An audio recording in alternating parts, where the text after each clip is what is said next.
Hey Wing Nation, Erin Evernham here with Brooke Tatnell. We're going to talk a little career, driving, a little bit of everything. Brooke, you born and raised in Australia. Tell us about your early childhood, and I know your father was a fantastic racer himself. Yeah, look, I'm a sprint car geek. I'm a racing geek. I thought my career would actually take me down the path of midget racing because that's what my dad was synonymous with in Australia and had won 3 Australian titles, but switched over to sprint cars, and it was more so I wanted to go midget racing, but there was no careers in in midget racing in Australia at the time, and plus the midgets were pretty dangerous at that era when I got into them, and not that they're any safer today, but it was just an era where we were still losing drivers in that scene, and he was like, no, you're going to go sprint car racing. So look, it's just something that I've had a passion for my entire life. I've worked on midgets and sprint cars since I was 5 years old, and you know, I'm the little boy that never wanted to grow up and probably still never has. When was the first time you got in a sprint car?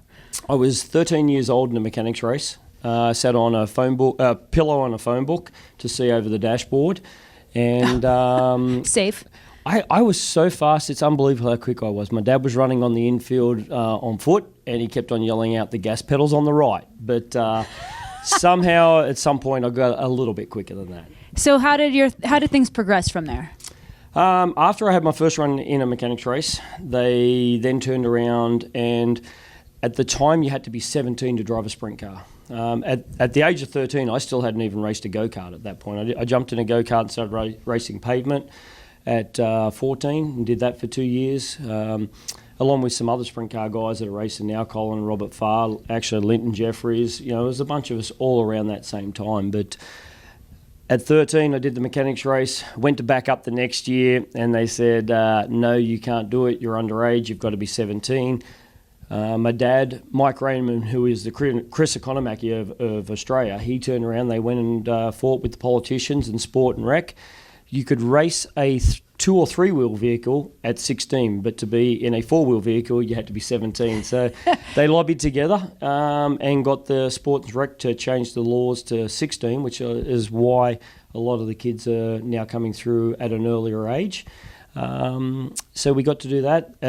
Prior to 16, they let me slip in, and we actually got to, it was myself and Colin Farr, we actually got to, they used to have A and B graders in Australia, and Dad would run the A graders. I'd jump in his car and run the B graders. Wow. The problem was, I think the third time I raced, I won the B grade heat race, and that was the end of that.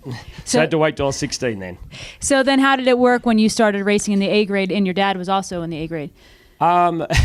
Actually, the third feature race I ever went in, we won. And it was back in handicap systems. You used to have a handicap system, the fastest guys in Australia. And we used to only start 16-car fields. So, like my dad, Gary Rush, Steve Brazier, John Walsh, guys that are legends of Australian speedway racing, their handicap was starting them out of those back 4 spots.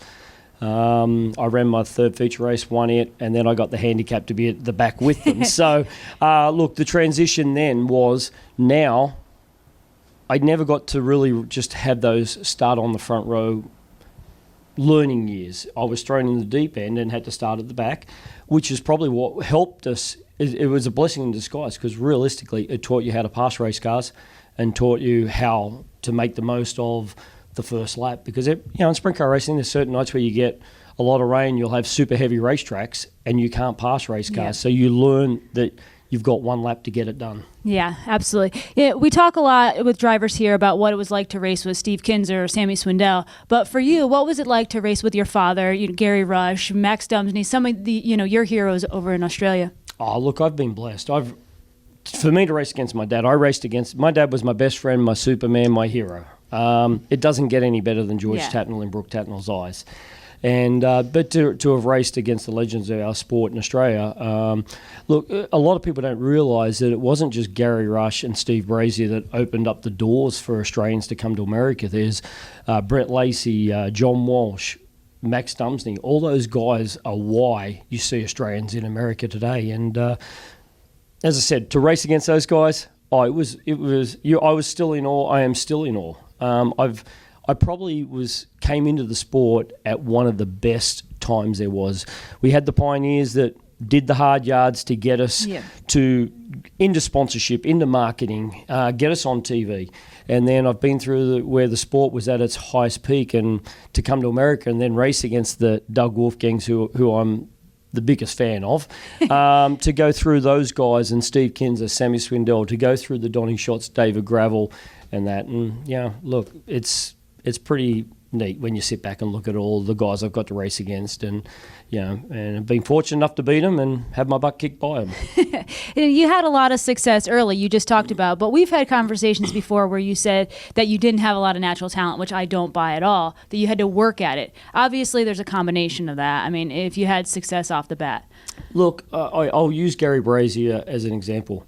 Most naturally gifted race car driver outside of Steve Kinser. I wouldn't say Donny Schatz is the most naturally gifted race car driver. I think he's the best sprint car driver we've ever seen. But I don't think he was naturally gifted. You got to remember, Donny was out for probably close to 10 years before he is the sensation that he is today. Yep. He's had to work very hard at it. Now, did he have a lot of talent? Yeah, he had the talent. Now, whether it was natural, I think Donny's worked harder than most to be that good. Gary Brazier was a guy that had Steve Kinser, Danny Smith ability.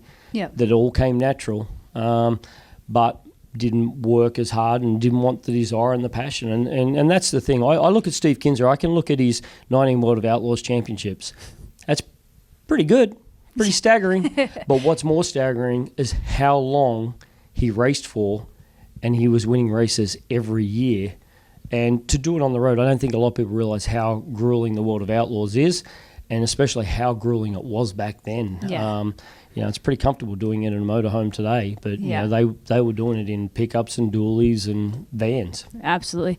So when was the first year that you came to the U.S. to race? First came over to race in 1991. I drove for Don Murphy and Phil Paul, who Phil Paul was a great crew chief for USAC for Steve Butler. Steve Butler. And that was 91, and I drove for Larry Cahill. It was my first invitation at Knoxville. Driving for Phil Durst. So 1991 I came over here, and I drove for Phil Durst the first trip at Knoxville, and we set second quick time, and crashed in the heat race, and everything disintegrated on the car. I had eyes were black and blue. Oh, I couldn't see. I went blind from burst blood vessels. And my dad was getting on the plane the next day to leave to go back to Australia. And I'm sitting here going, yeah, Dad, I think I'm getting on the plane. I don't think I'm cut out to do this. And my dad turned around and spoke to my mum, and they agreed that he should stay with me. And he stayed over here for the next 2 months with me, and we travelled around trying to find a ride and keep going. If it wasn't for him staying, I probably would have packed up and headed home and not come back. Really? It was just intimidating, yeah. And trying to find a ride.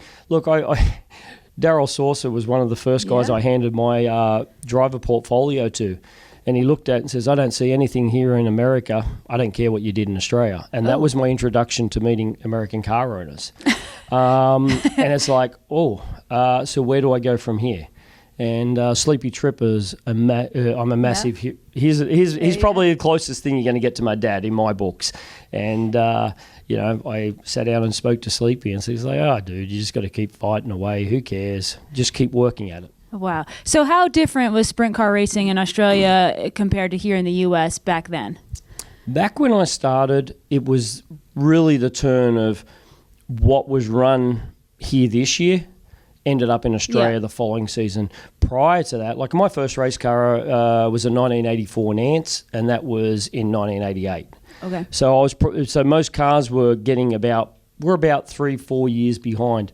Then really when the High Bar Gambler came out in 87, 88, that's when Steve Kinser, Danny Smith would bring cars to Australia. Those cars would stay there. The midget racing back in the 70s was very much that way.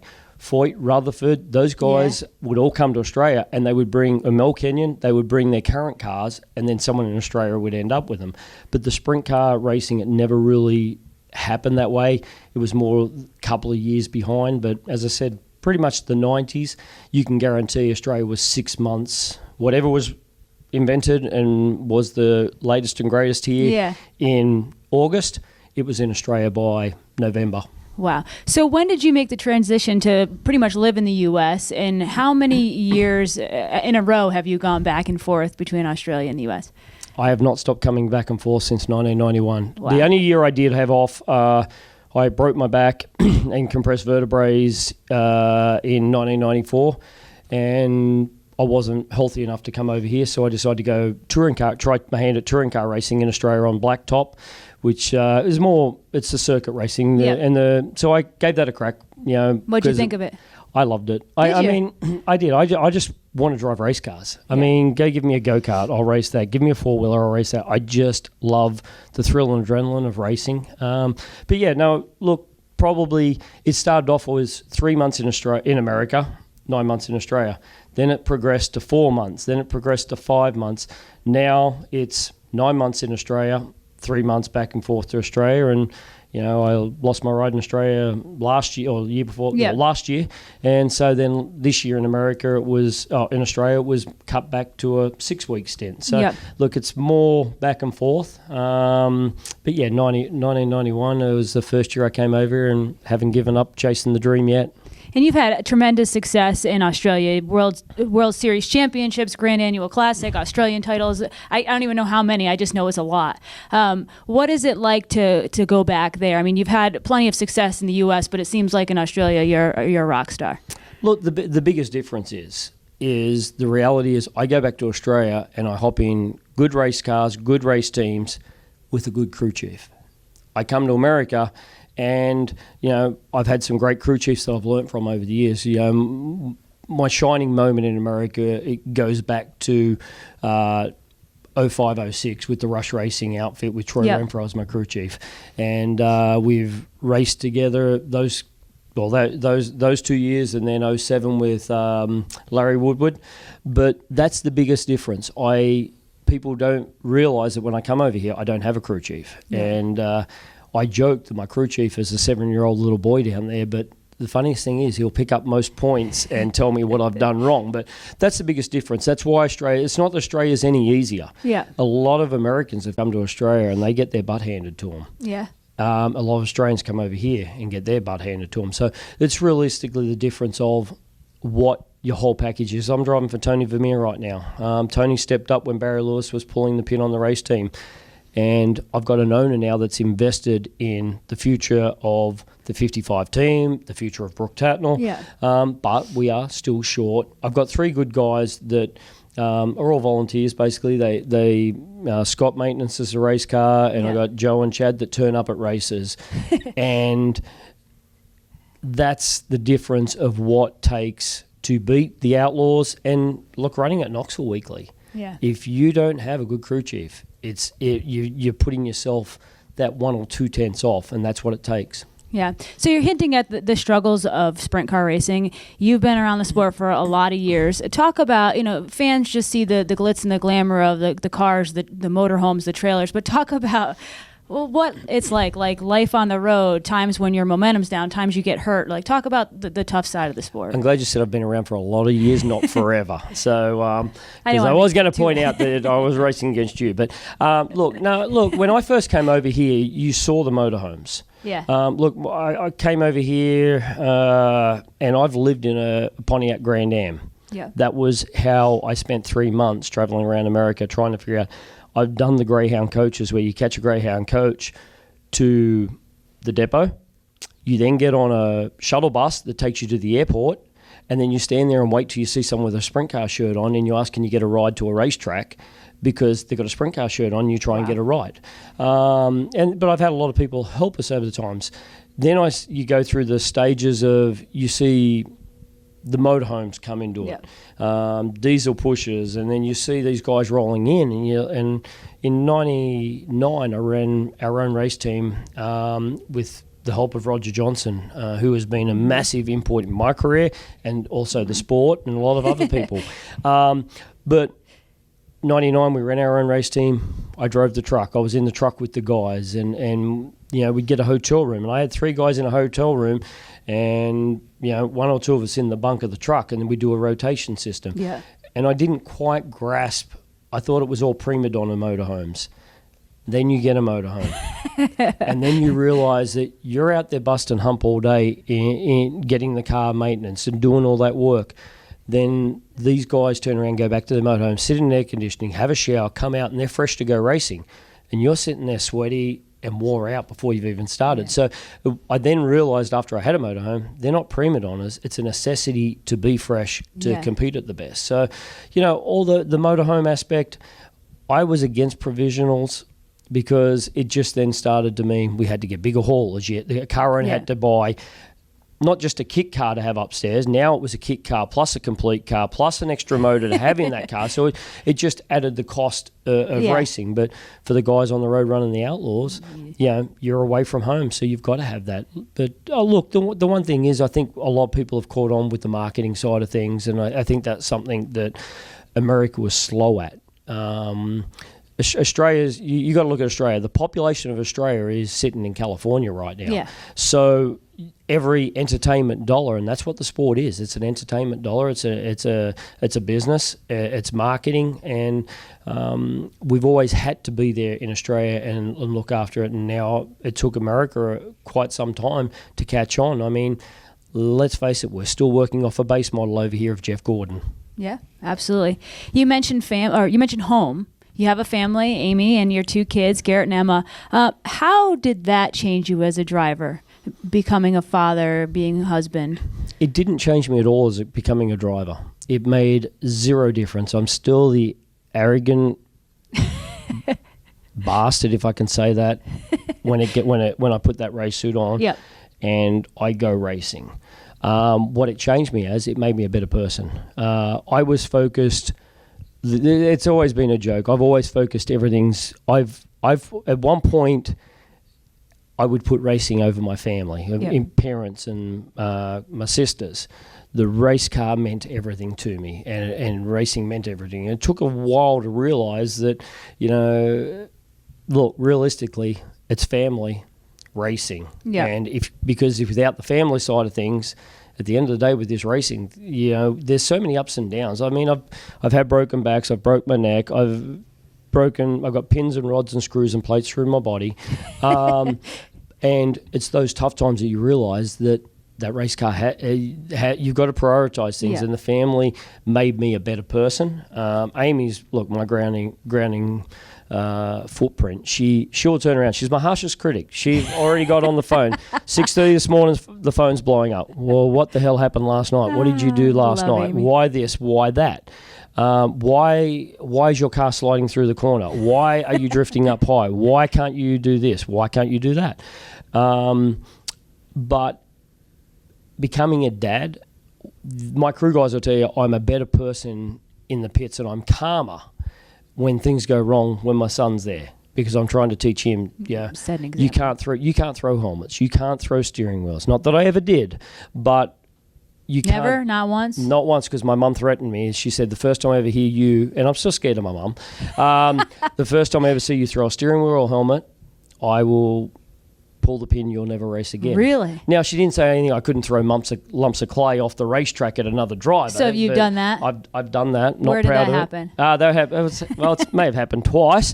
Once at Claremont Speedway and once at Archerfield. And I got a reprimand from my mum, who was out tap dancing with 60-something-year-old women at the time. And they said, my son has a bad attitude and she was embarrassed about it. So. Oh, gosh. So you mentioned Amy's your worst critic, but she grew up in a sprint car family. Her dad won the Knoxville Nationals. Mm-hmm. And how neat is it to have your whole family invested in what you're doing? Oh, look, you can't do it without it.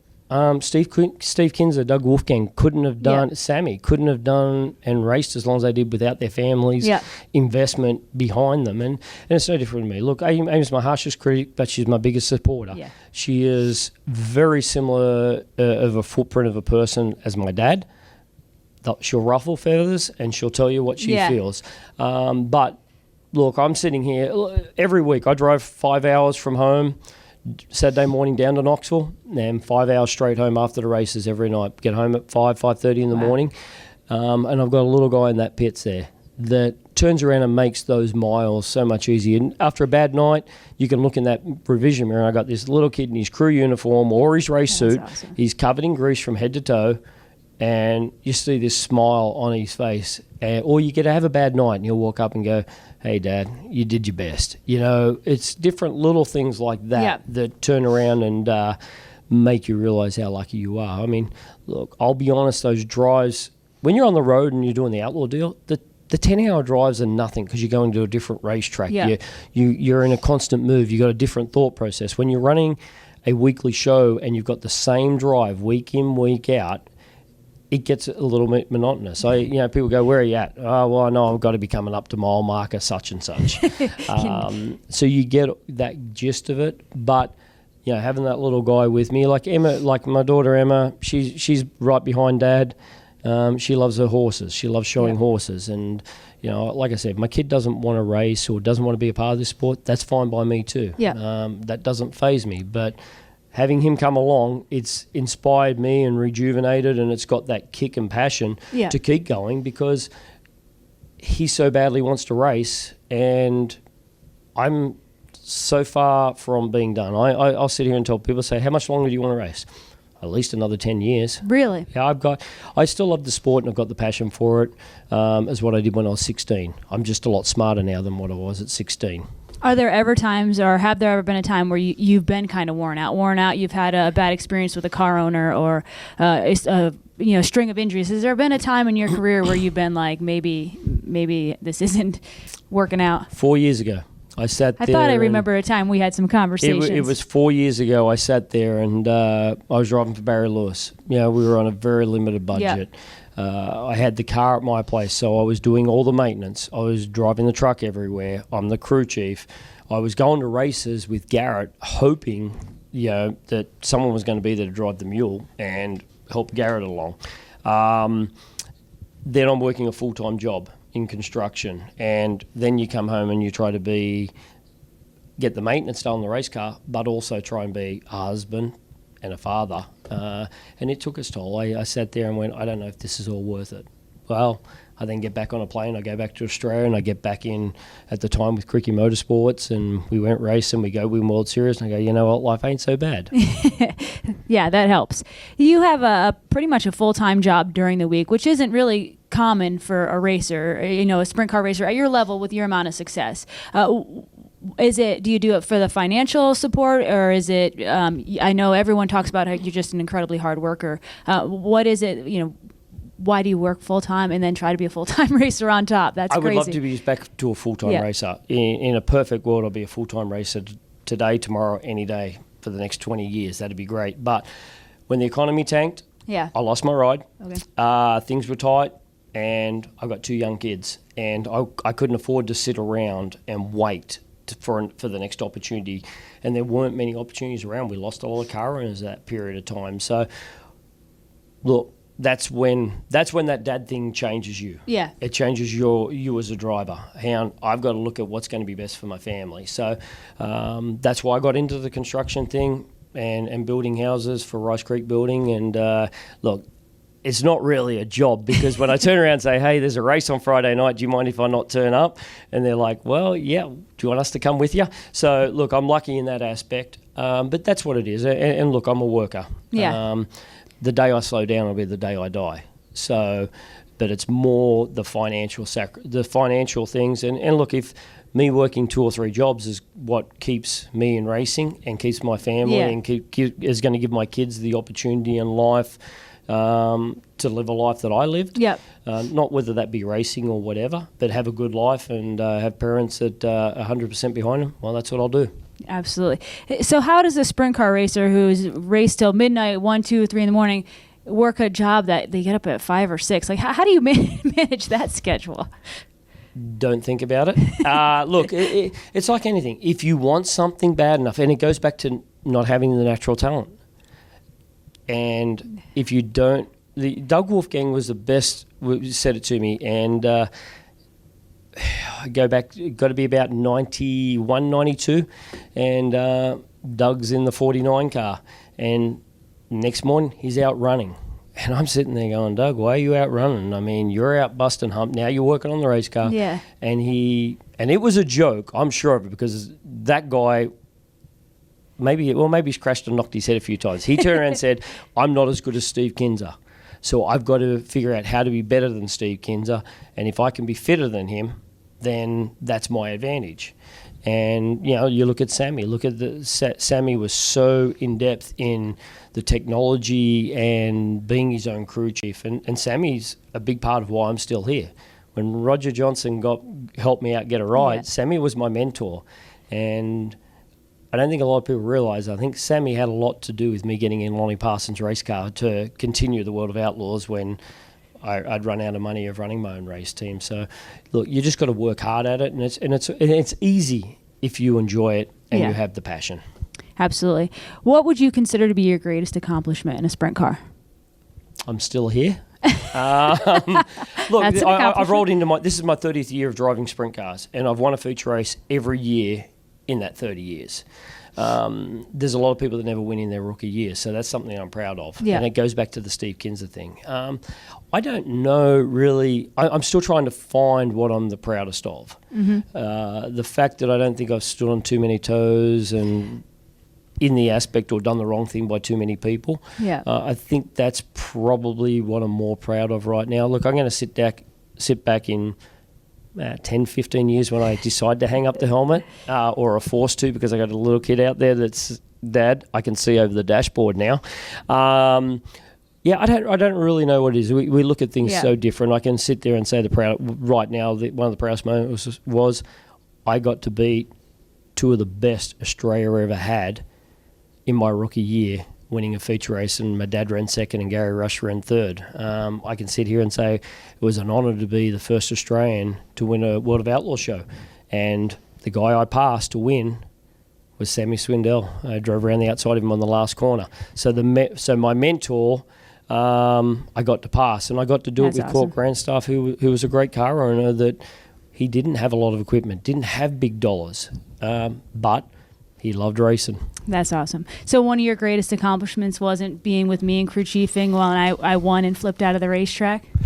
Well, it's one of the most memorable times. And we still laugh about it because I think it's the only victory lane picture I've seen where the crew's standing there, but there's no race car because it's still over getting picked up off the hook. Yeah, that was embarrassing. But I always appreciate your help. You've been you were a great support and someone that I could always look up to. Do you enjoy mentoring someone and helping some of the younger guys and kids coming along? I do, because without the opportunities that I had, and look, my dad opened a lot of doors, and a lot of doors because of my dad didn't mind ruffling feathers was shut in my face. So I've taken that aspect of different things of if I didn't have that help along the way, I never would have been as persistent or had the opportunities or learned. I've learnt from some of the best people in the world. And if I can pass on a little bit of that knowledge, look, and it's like I've said to a lot of these people today, don't just jump in a race car to jump in a race car.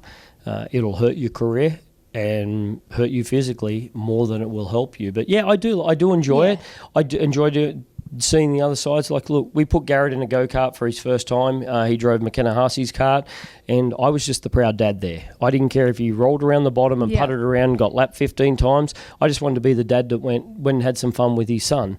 And like McKenna's another one that she's one of these few people that are giving back to these young kids and giving back to the sport. And when you sit back and see someone else someone so young and still trying to make her career give back, it's pretty cool. But I do enjoy it. I mean, a lot of times, whether it goes in one ear and out the other, that's fine too. But if I've had an opportunity to help someone at some point, I mean, I'm pretty proud of that. That's great. Brooke, for someone who's never driven a sprint car, what is it about a sprint car that you love? I mean, you've had the chance to drive all different types of race cars. I'm sure I know what you're going to say or the feel, but how would you describe it? Like, why are sprint cars just so awesome to drive? Look, the power to weight ratio. Yeah. You can sit there and be smart and give out all the technical and engineering science behind why they're so brutal. But when you get one that is perfect, you go, wow, this isn't that good. But you don't get very many perfect sprint cars. The thrill and the adrenaline, it's a roller coaster. It's a bucking bronco because and with dirt track racing, it changes from lap to lap. Yep. So it's a total thought process. You're always thinking, you're always trying. What feels fast 1 minute, maybe slow on the stopwatch. Yeah.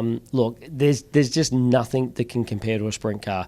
You can go run a touring car at Bathurst and you can run down Conrod Straight doing 260 kilometres an hour, and there's a speed sensation of it. But then you're hard on the brakes to slow it down for a corner. These things you don't slow down for the corner. You are carrying that full momentum. But I don't know, there's just something about it. But I think a lot of it comes back to the history that you're growing up with and the legends of the sports that we had. I mean, you sit down and I'd like to know whether I could have made it in the 60s and 70s with those guys. Yeah. I don't think I was as brave as those guys. I think I'm a smarter driver crew chief than a lot of those guys were back then. I mean, but those guys had to be brave. They rolled in there with... I remember my dad saying he looked at our transporter one time. And he said, "There's $250,000 worth of race car stuff in here." He said, "I rolled into a racetrack, and he said the trailer had 2 tyres. One was the spare for the race car, one was the spare for the trailer." He said, "And I had 4 chrome shocks on it." And I said, "Well, what's the deal with the chrome shocks?" He said, "They looked really cool, so that must have been the trick setup." But yeah, and I think that's different eras that makes people look at different things of what makes a sprint car so brutal. Yeah. You've talked a lot about your father during this interview, and you've talked a lot about your son, Garrett. What does it mean to you to kind of have the Tatnell name carry on and to have your son so interested in sprint car racing? Look, I don't care if he doesn't want to do this. I really don't. I think he does. I said, "Do you want to come and sit here with an interview?" "No, Dad, I've heard you talk before. I'm going to work on the race car." Look, there'll be no prouder moment because he's carrying on a tradition of his 2 grandfathers, and that's what a lot of people forget, that Amy's dad was such a good racer and a hard racer, and you've only got to listen to a guy like Terry McCarr talk about Jerry Richards Sr. of how hard of a racer he was, and he raced against those guys. But yeah, look, I can sit here and say I don't care if he races. I'm just as proud as Emma showing horses. And what she does, but look, it's probably going to keep me within a sport that I love so much. I've got Guy Forbrook sitting down, who has been a big mentor to me and a big help, and he's sitting there laughing at me because I think he just sees a continuation of what him and Brady have got going on with what Garrett and I have going on. What do you think is some of the best advice you could give Garrett? I know he's young, but as he's getting, what in a short, condensed version, what is some of the best advice you could give him getting himself into this sport if that's what he chooses? Look, I'll probably go a very similar route than my dad did. You've got to have a career behind you. I'm a mechanic by trade. I had to have a trade before I was allowed to come to America. So he's going to have a trade behind him. He's going to have to be good at golf or tennis. Because I can afford possibly those. Win the lottery, find a good car owner, or find a really good wife that's got a lot of money that loves him enough to turn around and put him and Dad on the road.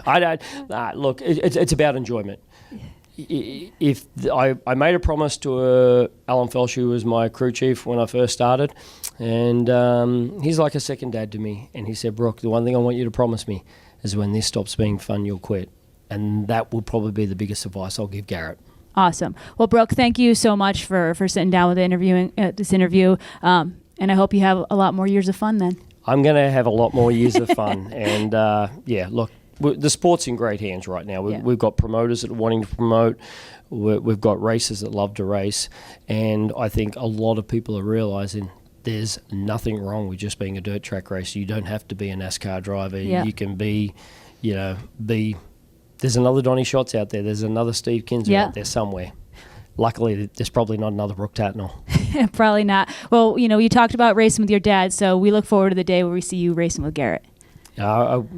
We'll be around somewhere. Awesome. Well, thank you. Thanks, Erin.